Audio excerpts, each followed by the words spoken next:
All right, welcome to lab number 4. And this lab we're going to work on actually doing reads from another sensor, which is going to be a light sensor. And then we're also going to deal with some additional inputs, which is actually buttons. So we're going to actually learn to take input from a button and then do something with it. All right, so let's go ahead and get started. So we actually have a pre-configured board with a light sensor and everything on it. Everything's pre-wired, so we'll say thankfully you don't have to solder and put everything together. After you've read through the electronics refresher portion of this lab,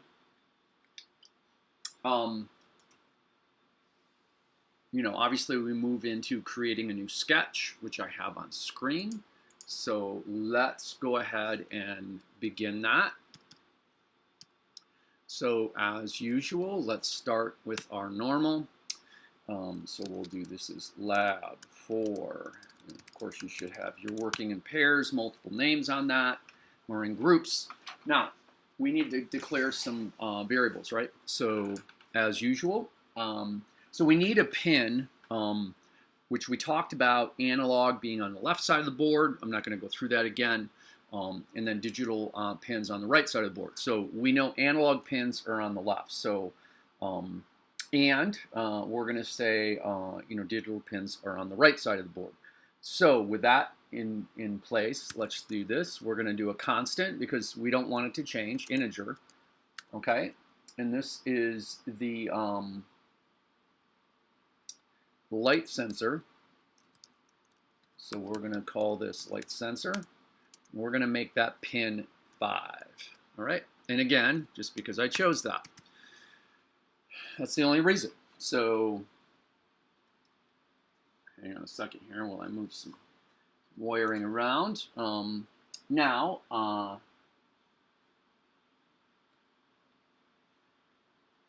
getting my board wired up. So you should wire your board. There is... Actually, hang on a second here. There is...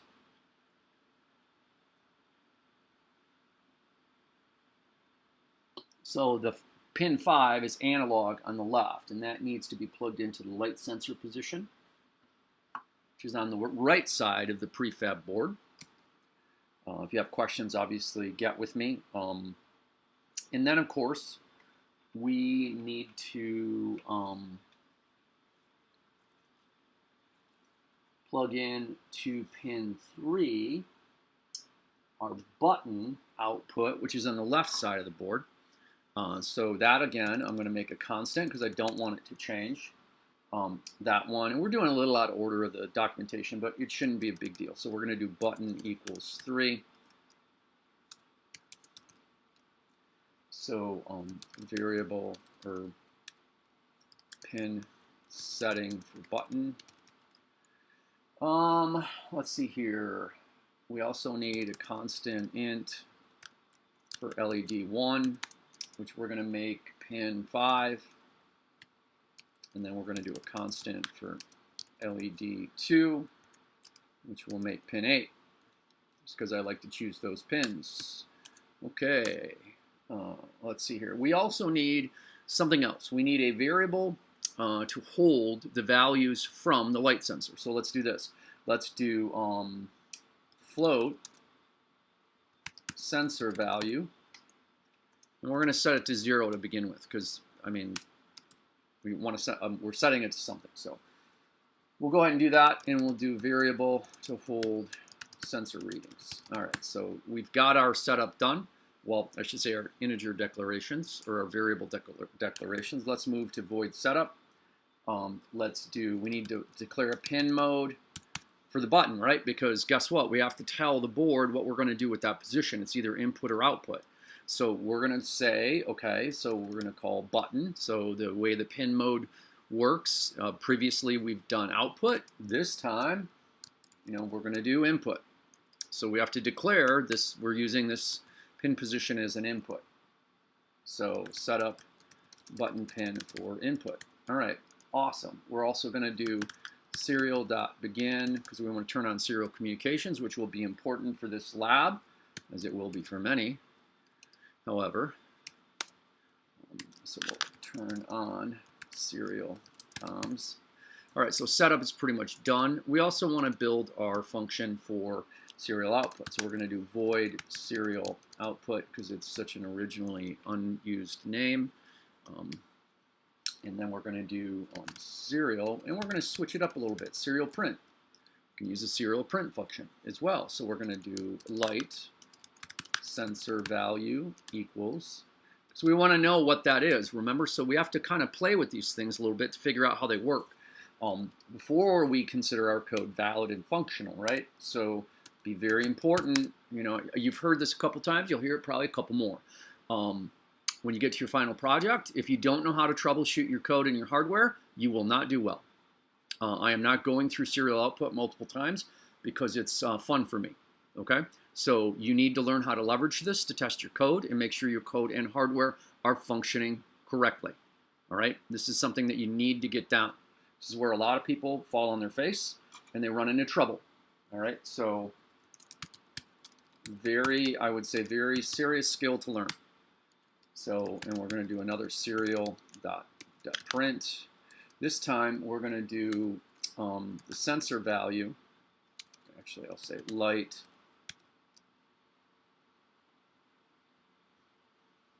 Actually, no, sense value. Yep, I want the variable, not the pin position. So sensor value. And I also, since I have a float, if we end up using float, I'm guessing I should use float. So as we go to print that, we have to tell the function, hey, wait a minute, how many positions on that decimal do you want to use? So we're going to say, let's use 2 decimal positions. And then we're going to say output variable screen. We're going to go serial.print. Oops. I did it again. All right, serial print. Then we're going to do our new line character because I like clean output. Hopefully you do too. We'll drop a line. All right, so let's reposition our screen view here a little bit. All right, looking a little better. So I'm going to do a save on this. We're going to call this lab 4, I believe, and we'll do a save. Oh, that's right. So we'll do a lab 4A. You don't have to name it Lab 4A. I just did because I already have one named that. So let's do, we have our setup in place. Now, wow, now we got to write our main. So, all right, so crazy days. We're going to do some more sensor input. So let's do this. Do sense value, right? Because that's where we want to drop the read into. That's the variable to hold reading the sensor, okay? So let's do a analog read. I think we've done that before. And then we're going to say light sensor. And I say light sensor because that is the pin, right? So we're going to say read from this pin. I'm using a variable to state the pin, though. And we'll do read data from sensor. That's what I'm doing here, right? So I know what the heck I'm doing if I go back to troubleshoot my code. So, and then I'm going to call my output function, which is basically just put that out to screen for me. Then we're going to delay for 1,000 microseconds or 1 second. And again, delays do not take inputs or do any processing during delay. So you use delays potentially during testing and appropriately. So delay for 1 second. All right, so we have those built. Let's see how we look so far. Overall, I think we might be decent. So let's do this. Let's run a check. Let's see what it says. And it looks decent. Let's push it to board. Oh, so I've made a mistake. Oh, dear Lord. So, good, actually a good mistake to have. So this is a good example of what happens when you do not plug your Arduino board into your USB connector. I'm going to plug that baby back in now that I have some power. Let's see if we can upload to board. So we're running that, And let's turn on our serial monitor. So now I'm actually getting sensor values. So, okay, I don't really, as we can see here, I'm not getting any decimal values. It's actually giving me whole numbers. So because floats, we'll say learning pro tip, I don't need a float here. All right, I've determined that based off the sensor values that I'm getting. So like for instance, since it's whole numbers, I can use integers, which means I can reduce the amount of memory needed. So let's go back. Let's make this an int. Let's save that. Let's push that to board. And actually, I probably need to change this. Let's save, and then we'll push to board. So now all I'm going to get with this code, which is really what I want, is the light sensor value. So based off what we have coming in, so like watch, there's the reading, and obviously it varies a bit because there's shadows and light works differently at different times, so as to speak. So now I just put my finger over the top of the light sensor. So you saw the dramatic drop, right? So now I know when it's dark. Then I just took my finger back off, so now you're seeing readings. So basically, you could use this light sensor value to do things like, when it's dark, turn lights on, okay?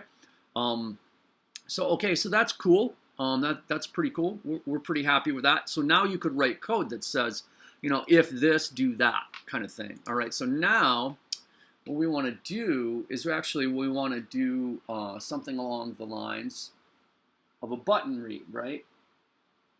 So let's, hang on a second here. So let's do because, you know, we've talked about how I like to build functions to handle things, right? Instead of dumping all of our code right in the main loop, let's set up functions to do things. That's why we have this function here. So call output function. That's what this is for, okay? And it compartmentalizes your code. That way you can find out if you have issues with one section. So let's make another void instead of setup. Let's do button check, another truly inventive name, right? So we'll say let's add a new variable because we need to do that. So we will do we have the button, but we need an int for button value. So what is the button value, right? So let's do that. We'll set it to 0 for now. Variable to hold button read. All right, so now we have that, and we started to make a button check. So let's do this. We're going to do, because remember, we called button, pin mode, button of input. You can see it right there on the screen. So let's do this. So let's do button val equals digital reads, because it's not an analog pin, it's a digital pin, and it's on the right side of the board, right? So we'll do digital read, and we're going to do button, which is basically say, go do a digital read on this particular pin, all right? So this will read pin position state, all right? So now I've read it, now I have to do something with it. So if, we like to do this with, if button val, you know, let me check my variable name.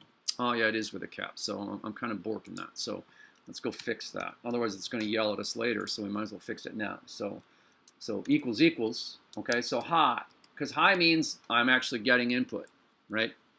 So if the button value is high, and I have to do another curly bracket, so to speak, then we're going to do digital write, because we're going to turn on one of the LEDs, right? So what do we have for LEDs? We have LED 1. So let's do LED 1. LED 1, and we're going to set that as a high. Turn on LED 1. Okay, so that's if it's that. So if it's high, we turn it on. Well, here's the problem. If when I push the button, it goes on, but we never tell it to turn off. So we have to tell it to turn off when the button's not pushed. So we can use else. Let's see if this works correctly. Else. So in other words, basically, oh, I have a typo there. Functions should highlight, especially the code or environment functions should highlight change. So we have a problem above, but we'll get to that in a minute. So we'll do LED2. Well, let's do this. LED1 low. Boom. Okay, so turn off LED1. All right, we got a couple problems. I typoed that. I also forgot a T. All right, so that looks better. All right, let's run a code check. All right, that looks decent, so pretty good. So basically all we've done in the button check is, hey, guess what? If the button value is push, so in other words, when it's pushed, turn on the LED. When it's not pushed, turn it off. All right, that's all we're going to do. And let's do this. Before we delay, we'll call